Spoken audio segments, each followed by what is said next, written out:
Hello everyone. आज हम बात करेंगे संख्या पद्धति के बारे में। मैथ में, गणित में सबसे पहले जो फंडामेंटल बेसिक चीज़ें होती हैं वो जानना बहुत ज़रूरी होता है। सबसे पहले बात होती है, जब भी मैथ की बात होती है उसमें बेसिक चीज़ों में नंबर सिस्टम की। तो नंबर सिस्टम क्या होता है? नंबर सिस्टम जिस पद्धति में विभिन्न प्रकार की संख्याओं व उनके गुणों का अध्ययन किया जाता है, संख्या पद्धति कहलाती है।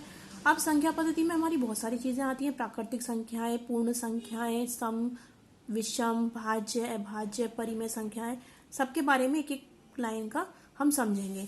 अब संख्याओं के प्रकार कौन कौन सी संख्याएं होती हैं, सबसे पहले बात करेंगे प्राकृतिक संख्याएं। यानी प्राकृतिक संख्याएं कौन सी होती हैं? प्राकृतिक संख्याएं कौन सी होंगी? जितनी भी एक से शुरू होंगी, 1 2 3 4 5 6 7 8 9 10। और प्राकृतिक संख्या सबसे छोटी कौन सी होती है? 1। और सबसे बड़ी कौन सी होती है? जहां तक हमारी संख्याएं चलेंगी, यानी जहां तक हमारी संख्याएं आगे तक बढ़ती जाती हैं वो सब संख्याएं क्या कहलाएंगी? प्राकृतिक संख्याएं। मुख्य बात जानने वाली ये है कि 1 से शुरू होने से वाली संख्याएं, यानी 1 2 3 4, यहां से ही प्राकृतिक संख्याएं शुरू होती हैं। 0 0 जो है प्राकृतिक संख्या नहीं होता है। 0 प्राकृतिक संख्या नहीं होता है। तो प्राकृतिक संख्याएं हो गई 1 से शुरू हुई और आगे तक जो भी संख्याएं चलती हैं वो सब प्राकृतिक संख्याएं ही यानी नेचुरल नंबर होते हैं। दूसरी संख्या की बात करते हैं, वो आती है पूर्ण संख्याएं।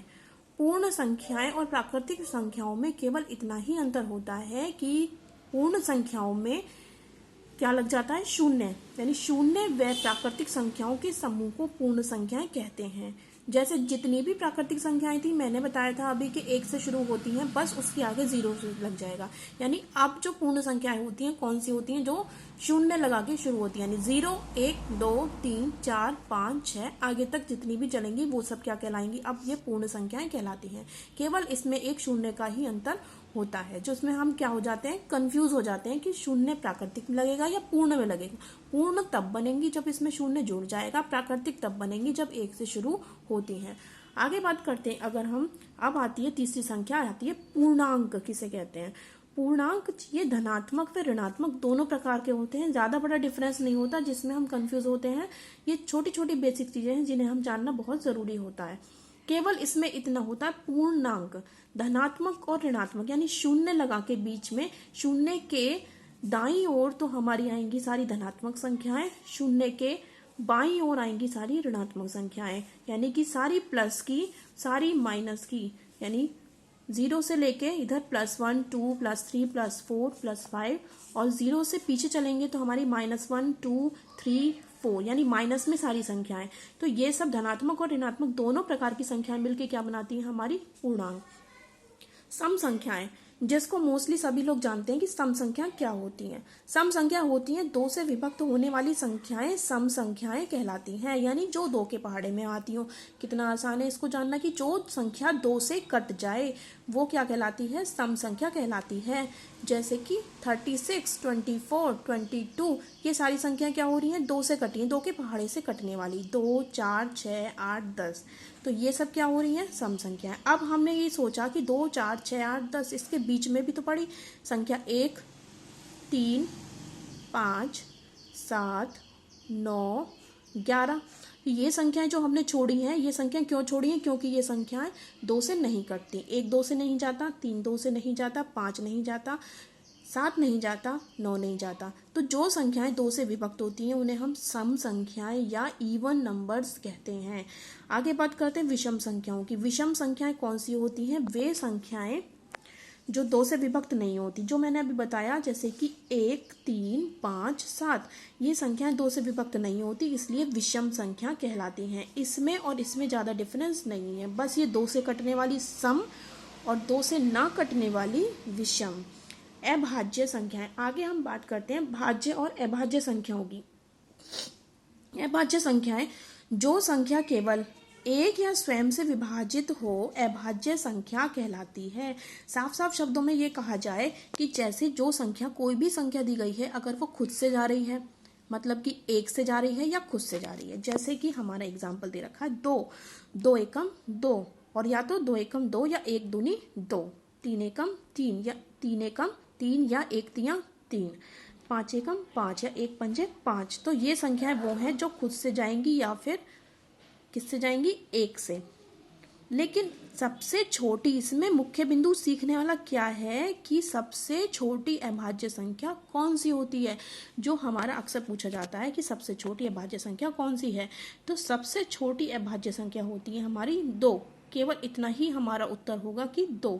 हमारे पास ऑप्शन होंगे बहुत सारे, उसमें से हमें लगाना होगा 2, क्योंकि ये संख्या शुरू होती है अभाज्य संख्या किससे, 2 से ही शुरू होती हैं, 2, 3, 5 आदि। इसी तरह से जो हमने ऊपर कहा था प्राकृतिक संख्याएं, सबसे छोटी प्राकृतिक संख्या कौन सी होती है, सबसे छोटी प्राकृतिक संख्या होती है 1। सबसे छोटी पूर्ण संख्या कौन सी होती है, 0, 0। अब आगे बात करते हैं। इसमें नोट में मैंने अभी बताया कि सबसे छोटी अभाज्य संख्या कौन सी हुई, सबसे छोटी अभाज्य संख्या हुई 2। अब एक अभाज्य संख्या नहीं है, एक अभाज्य संख्या नहीं है तो इसका मतलब 2 है, यानी 2 से शुरुआत हुई तो 2 ही अभाज्य संख्या में गिनी जाएगी। 1 से 100 तक कुल अभाज्य संख्या होती है 25। अब बात करते हैं भाज्य संख्याओं की। जिन संख्याओं के 2 से अधिक गुणनखंड होते हैं भाज्य संख्याएं कहलाती हैं। जैसे 4, 1 चौके 4, 2 दूनी 4, 4 एकम 4, 6, 1 छिक्का 6, 2 दूनी 2 तियां 6, 3 दूनी 6, 6 एकम 6, 8, 1 अट्ठे 8, 2 चौके 8, 4 दूनी 8, 8 एकम 8। तो इनके क्या हुए, गुणनखंड 1 से अधिक हो गए। ऐसा नहीं है कि ये संख्या खुद से जा रही हो या 1 से जा रही हो, ये और भी संख्याओं से कट रही है, तो इसलिए ये संख्या कहलाएंगी भाज्य संख्या। अब बात करते हैं जो है हमारी परिमेय संख्याओं की। परिमेय संख्या क्या होती है, परिमेय संख्या सीधा सीधा हिसाब ये होता है परिमेय का कि परिमेय संख्या भिन्न के रूप में होती है, यानी कि अंश और हर के रूप में। अंश कौन सा होता है, जैसे कि P/Q, तो P/Q में ऊपर वाला जो P है वो है अंश और नीचे वाला है हर, और दोनों को मिला के अंश और हर को क्या बन जाता है, भिन्न। यानी जो संख्या भिन्न रूप में यानी P/Q अंश और हर के रूप में होंगी वो संख्या परिमेय संख्याएं कहलाती हैं। जैसे कि 1/1 अगर हम कर दें तो क्या होगा, अंश और हर समान है, 1/1, 3/5 -4/7, तो ये है हमारी परिमेय संख्या है। अपरिमेय संख्याओं में ज्यादा अंतर नहीं है। अपरिमेय संख्याएं जब ये परिमेय होंगी तो ये P/Q के रूप में व्यक्त होंगी, और अपरिमेय होंगी तो ये P/Q के रूप में व्यक्त नहीं की जा सकती, जहां P व Q जो होंगे पूर्णांक हैं। जैसे हमारी जो संख्याएं कटने के बाद आ जाती हैं, जैसे √3, √2, √3, √5, ये सारी संख्या कहलाएंगी हमारी अपरिमेय संख्याएं। तो आज हमने इस वीडियो में पढ़ा पूरा कि प्राकृतिक संख्याएं, पूर्ण संख्याएं, पूर्णांक, सम संख्याएं, विषम संख्याएं, भाज्य संख्याएं और भाज्य संख्याएं, परिमेय संख्याएं, अपरिमेय संख्याएं, जिसमें से सबसे मुख्य टॉपिक जो था हमारा वो था सीखने वाला कि सबसे छोटी अभाज्य संख्या क्या होती है, 2 होती है। एक अभाज्य संख्या नहीं है। 1 से 100 तक कुल अभाज्य संख्या होती है हमारी 25। सबसे मुख्य बात जो थी हमारे जानने वाली यही थी। धन्यवाद।